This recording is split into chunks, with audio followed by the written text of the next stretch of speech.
Il y a bien longtemps, dans un paisible village entouré de grands arbres, de manguiers sucrés et de rivières paisibles, vivait une jeune fille nommée Cynthia.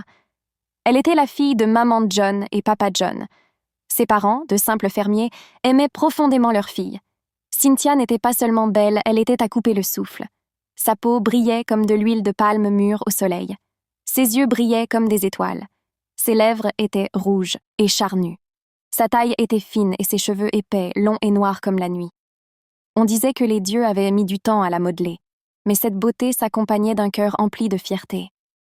Chaque matin, pendant que les autres travaillaient, Cynthia se réveillait, se lavait le visage, s'huilait la peau et s'asseyait devant un petit miroir que son père lui avait acheté chez un commerçant.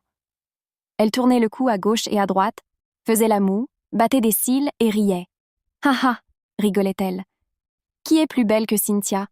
Personne. Pas dans ce village, pas dans ce monde. » Elle se murmurait « Cynthia, tu es une déesse. Tu mérites d'épouser un roi. Pas n'importe quel roi, mais le plus riche, le plus puissant et le plus beau roi de tous les temps. » Sa mère entrait dans la pièce et soupirait. « Cynthia, aide-moi à éplucher l'igname. Il faut qu'on cuisine avant que ton père ne revienne de la ferme. » Mais Cynthia sifflait. « Moi, épluche l'igname. Mes doigts sont trop fins pour toucher l'igname sale. Laisse John ou James faire. Ils ne sont pas aussi beaux que moi. » Sa mère secouait tristement la tête et s'éloignait. Quand les autres filles allaient en chercher de l'eau au ruisseau, Cynthia restait pour se coiffer. Quand les femmes balayaient à la propriété, elle s'asseyait et se peignait les ongles avec de l'huile de palme et des pétales d'hibiscus écrasés. Quand le village se réunissait pour les travaux communautaires, Cynthia restait à l'intérieur et posait devant son miroir. Même le miroir semblait las de son visage. Ses amis l'aimaient, mais elle ne leur rendait pas leur gentillesse. Un à un, ils commencèrent à se marier. D'abord Zara, puis Quinn, puis Mark. Mais elles n'ont pas épousé d'hommes riches, elles ont épousé de modestes fermiers, chasseurs et pêcheurs. Cynthia se moqua de tous. « Ah, Zara, regarde ton mari. Ses dents sont comme du maïs grillé. Reine, ton homme fait du vélo. Mark, le tien n'a même pas de chaussures. Quelle blague !» Ils essayaient de l'ignorer, mais parfois ils pleuraient en secret. Pourtant, ils étaient heureux en mariage, ce qui rendait Cynthia encore plus jalouse. « Qu'ils profitent de leur pauvre amour, » disait-elle. « Cynthia épousera un roi, portera de l'or de la tête aux pieds et voyagera dans un carrosse tiré par des chevaux blancs. » Un jour de marché, le village vibrait de sons et de couleurs. Les femmes vendaient des tomates, des poivrons et des gombots frais. Les enfants couraient et riaient. Des batteurs jouaient des rythmes doux sous un manguier. Cynthia revêtit sa plus belle robe et un chemisier brillant qui scintillait comme le soleil matinal. Elle attacha ses cheveux avec un tissu rouge vif et s'appliqua de l'huile de palme pour rayonner. Puis elle marcha jusqu'au marché telle une reine. Sa taille dansait tandis qu'elle marchait. Les gens s'arrêtaient pour la regarder. « Elle est belle, mais son cœur est vide, » murmura une vieille femme. « Elle marche comme si la terre lui devait quelque chose, » ricana un jeune garçon. Mais Cynthia s'en fichait. Elle adorait l'attention. Soudain, elle heurta quelqu'un. Boum! Son panier tomba. Il en était de même pour le bois de chauffage de l'autre personne. C'était Mama Mikel, la femme la plus âgée et la plus respectée du village.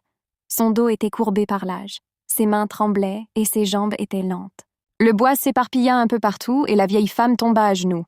Tout le monde haleta. « Oh non, c'est maman Michael !» Cynthia se redressa, la regarda et dit avec dégoût « Pourquoi te mets-tu sur mon chemin comme une vieille chèvre ? Tu as ruiné ma tenue. Sais-tu seulement qui je suis ?» La vieille femme leva les yeux, la voix calme.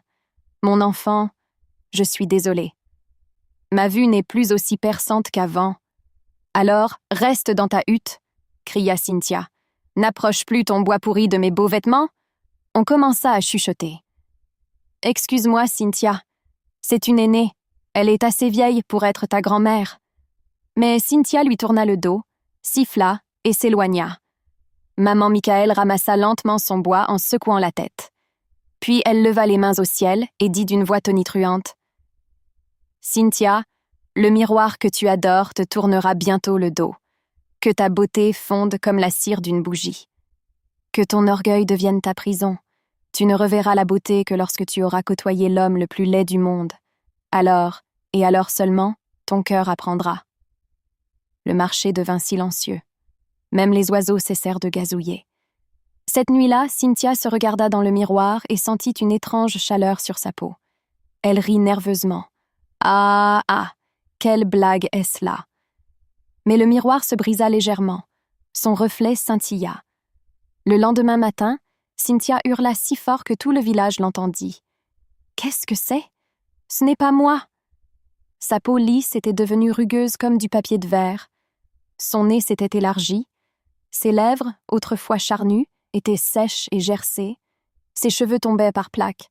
Ses yeux, autrefois si beaux, étaient ternes et sans vie. Elle courut dehors en pleurant. Les poules s'éparpillèrent. Les enfants criaient et couraient. « Maman, maman, regarde-moi » pleurait-elle. « Maman, je suis maudite. Regarde ce qui est arrivé à ta belle-fille. Maman John a pleuré aussi.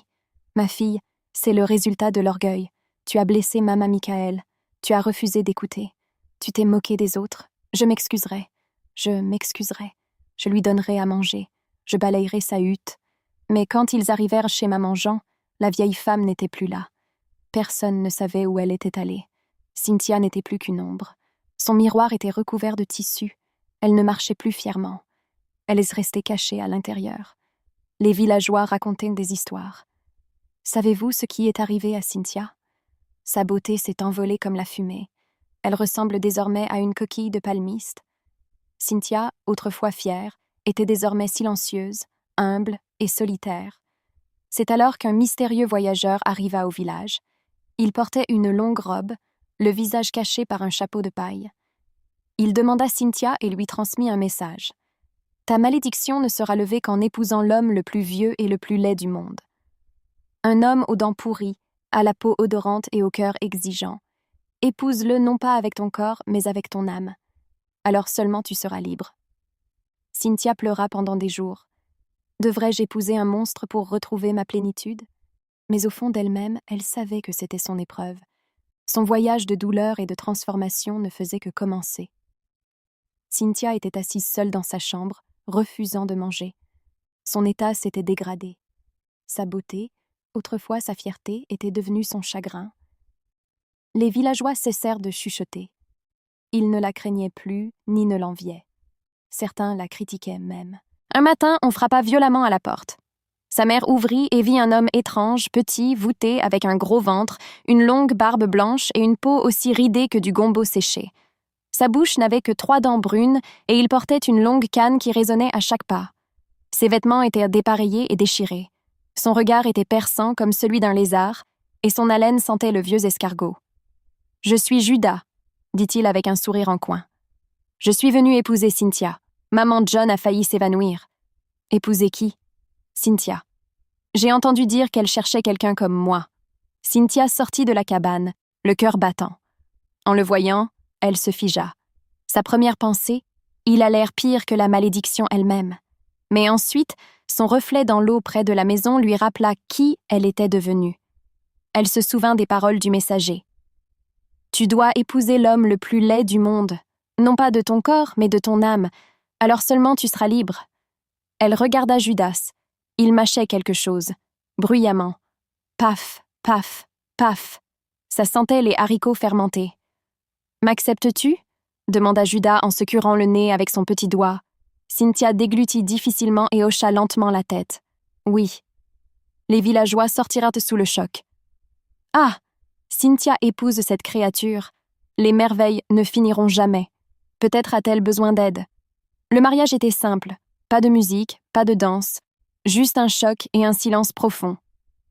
Judas portait un pagne rouge déchiré. Cynthia portait une robe délavée et aucun bijou. Sa fierté avait été balayée. Cette nuit-là, dans leur petite cabane puante, Judas ronflait comme un tonnerre. Le lit tremblait. Les fenêtres tremblaient. Graaaaaach. « Est-ce un lion ?» murmura-t-elle, effrayée. Ses pieds sentaient l'igname pourri. Il bavait dans son sommeil. Il pétait à chaque fois. Cynthia était assise près de la fenêtre, les yeux écarquillés et secouant la tête. « Je suis en plein cauchemar. Mais je dois endurer. Je dois changer. Je dois être meilleure. » Au fil du temps, Judas n'était plus seulement laid. Il était méchant. Il lui donnait des ordres comme à un serviteur. « Cuisine-moi maintenant. » Mon dos me démange. Gratte-le. Lavez-moi les pieds. Il se plaignait de tout. Cette soupe a un goût de pierre.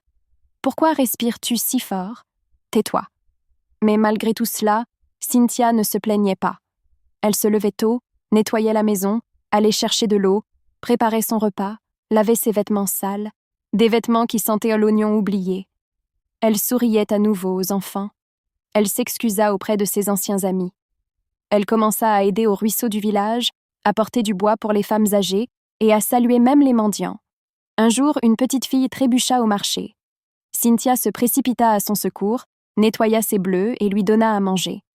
Maman Michael, la vieille femme que Cynthia avait autrefois insultée, était là, assise tranquillement sous un manguier à l'observer. Elle murmura « elle a changé ». Plus tard dans la nuit, Cynthia est allée se coucher.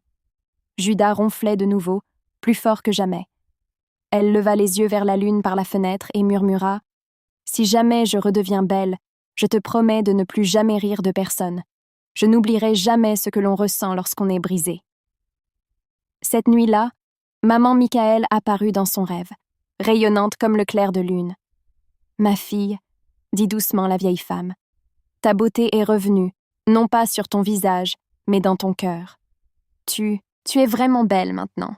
À ton réveil, tu le verras. » Et quand Cynthia ouvrit les yeux le lendemain matin, elle se précipita vers la cruche et regarda à l'intérieur. Elle hurla. Mais cette fois, c'était de la joie.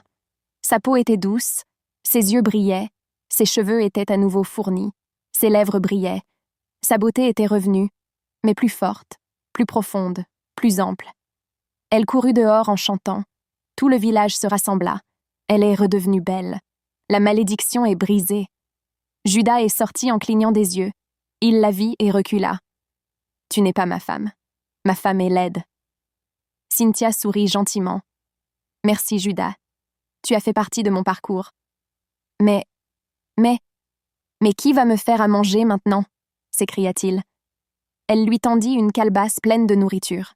« Puisses-tu trouver quelqu'un qui t'aime tel que tu es ?» Sur ces mots, elle quitta la hutte. Ses parents la prirent dans leurs bras en pleurant. Peu après, un prince beau et riche venu d'un royaume lointain arriva au village. Il avait entendu parler du changement de Cynthia. Comment elle était passée de l'orgueil à l'humilité. Il l'avait vue et était tombé amoureux, pas seulement par son visage, mais aussi par son cœur. Leur mariage fut le plus grand que le village ait jamais vu. Les danseurs dansèrent, les tambours résonnaient, les femmes poussaient des you-you, même les arbres se balancèrent de joie. Mais Cynthia n'oublia jamais. Elle traitait ses serviteurs avec gentillesse. Elle saluait chaque vieille femme. Elle jouait avec les enfants. Elle rendit même visite à Judas une fois et lui offrit de nouveaux vêtements. Elle ne vénérait plus son miroir, car désormais sa beauté venait de l'intérieur. Leçon de morale. L'orgueil mène à la chute, mais l'humilité élève l'âme. La beauté sans bonté est comme un fruit qui paraît sucré mais qui a un goût amer. Respectez toujours les autres. Peu importe leur taille, leur âge ou leur pauvreté, le changement commence quand le cœur apprend.